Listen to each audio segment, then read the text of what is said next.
Vai. Oi, Nádia. Tudo bem? Eu quero mandar um abraço para meus irmãos, Caco Rocha, para meus irmãos que estão lá no Japão, mandou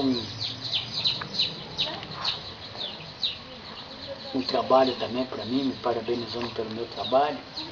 O Ivan, que está lá no Japão. Aquele irmãozinho também que está lá nos Estados Unidos. Quero mandar um abraço também para o Fernando, irmão Rubens, entendeu? Quero convidar um irmãozinho também para vir sentar aqui perto de mim, para a gente conversar um pouco. Tudo bem? Tranquilo? Tudo bem, pai. Tudo bem. E eu quero esclarecer para ele aqui, coitado, que é um também, coitado, que está começando agora a esclarecer a mente, clarear o teu juízo, entendeu? É um também que não vai na onda desse pessoal, né?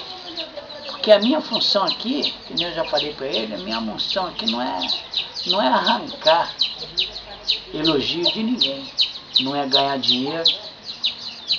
A minha função aqui é esclarecer a verdade. Como dando continuidade sobre propaganda, irmão, a propaganda, quem incentivou a propaganda foi o próprio Salvador.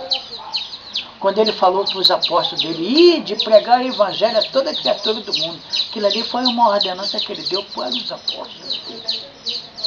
Não foi para a gente, não. Foi para os apóstolos. Ide por todo mundo e pregai o evangelho. E esse evangelho a qual todo mundo está falando que é, eu sou evangélico, não sei o que, babá. Nada, isso aí é um evangelho mentiroso, que a propaganda que o nosso Salvador mandou fazer foi a verdade. Como está escrito lá em João 8,32, conhecereis a verdade e a verdade vos libertará. A propaganda verdadeira é a verdade, não é essa propaganda que eles andam espalhando, dizendo que cura, dizendo que Deus dá emprego, que Deus dá carro, que Deus dá casa. Deus não prometeu nada disso para ninguém. A única coisa que Deus prometeu foi vida eterna, né? Então a propaganda a qual eles andam fazendo é uma propaganda enganosa, né? Porque você vê, até no mundo já fala assim, a propaganda é a alma do negócio, né? Sem propaganda fica ruim de camada comercializar, é isso? E na igreja já viu o que? Comércio? Mas desde o princípio é comércio. Não era para ser, né? Tanto é que foi destruída o templo de Salomão, o templo lá em Jerusalém, quando o nosso Salvador ordenou que fosse destruído. Dias virão que não ficarão pedra sobre pedra que não seja derribada.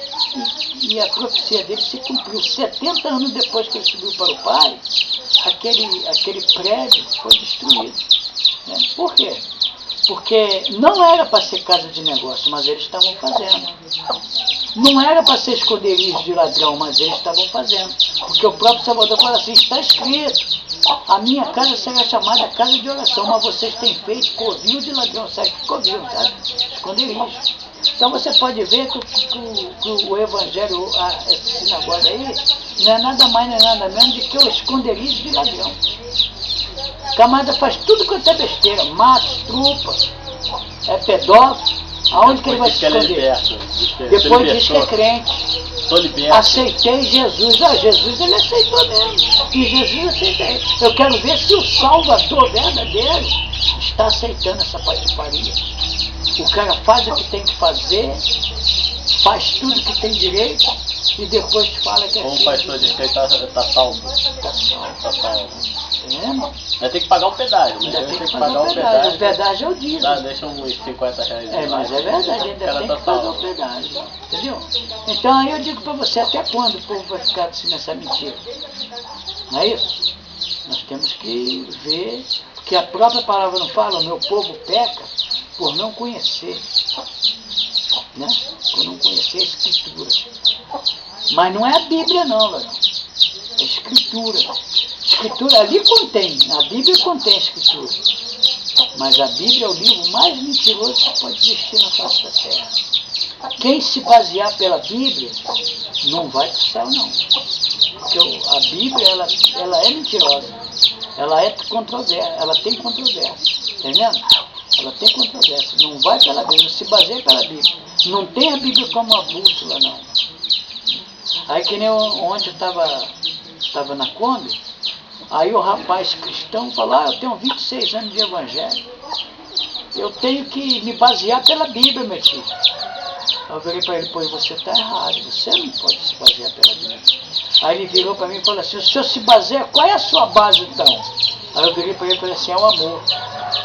É o amor. Amor não vem da Bíblia. Amor vem do meu coração. Entendeu? Eu tenho que me basear em amor. Porque o alicerce, para você ser filho de Deus, você tem que se alicerçar em quê? No amor. Que a própria palavra fala.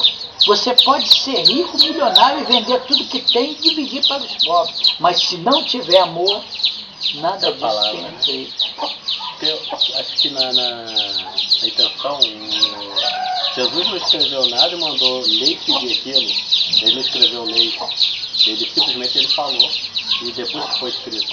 Então, porque a escritura, tudo aquilo que saiu da boca dele, que você pode ver lá em João, fala que no princípio era o verbo. O verbo é a palavra. E o verbo se fez carne e habitou entre nós. Quem foi o verbo que habitou em carne? Foi o Salvador. Se fez carne, né? No princípio era o verbo. O verbo é a palavra. E depois ele se transformou em carne e habitou entre nós. Quem foi que habitou entre nós? O Salvador. Entendeu? Então quando ele fala, eu vim trazer boas novas, o Evangelho. Evangelho traduzido quer dizer boas novas. O que de novo você está ouvindo? Só vê tudo a mesma coisa. Tudo a mesma coisa. Só vê dinheiro, mentira, engano. É onde que Deus está nesse negócio? Deus não está nesse negócio. Entendeu? Deus está onde que tem a verdade, onde que tem a sinceridade e a verdade, Deus está ali. Então quando ele fala, você tem por pai o diabo foi homicida desde o princípio. Nele não se afirmou na verdade, porque ele é mentiroso e pai da mentira. Quem é esse? É o diabo. E eles costumam dizer que o diabo foi um anjo de luz que caiu do céu e veio chegar aqui. Tem nada disso. Isso aí é o que eles inventaram. O diabo foi feito para ser diabo. Não vê que ele fala?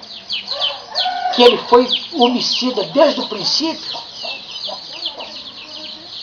Se ele está falando que ele foi então pronto. Se ele é homicida desde o princípio, Deus não foi enganado, ele já se sabia se fosse assim, a Bíblia estava escrita assim, no princípio era um anjo. Ele não falava que ele era homicida desde o princípio. Então, você pode ler lá em Isaías 45, 7, que ele fala que ele é o dono de todas as coisas. Ele criou a paz, criou o mal, entendendo? Criou todas as coisas. Aí você lê lá em Isaías 54, 16, que fala: criei o ferreiro que assopra a brasa nos fogos para preparar sua própria ferramenta. E criei o assolador, o diabo. O assolador, o diabo. E criei o assolador para destruir. Entendeu? Então, o diabo nunca foi anjo de luz. Ele foi o anjo das trevas. Ele foi feito para ser anjo das trevas. Foi feito para ser um Deus também. Sendo que, quando Deus fez o diabo, Deus não fez o diabo para ter autoridade total. Deus deu. Se ele pudesse ter autoridade total, ele já tinha matado todos. Então, Deus fez o diabo para ser um administrador dele. Porque tudo que o diabo faz é com a permissão de Deus. Ele não faz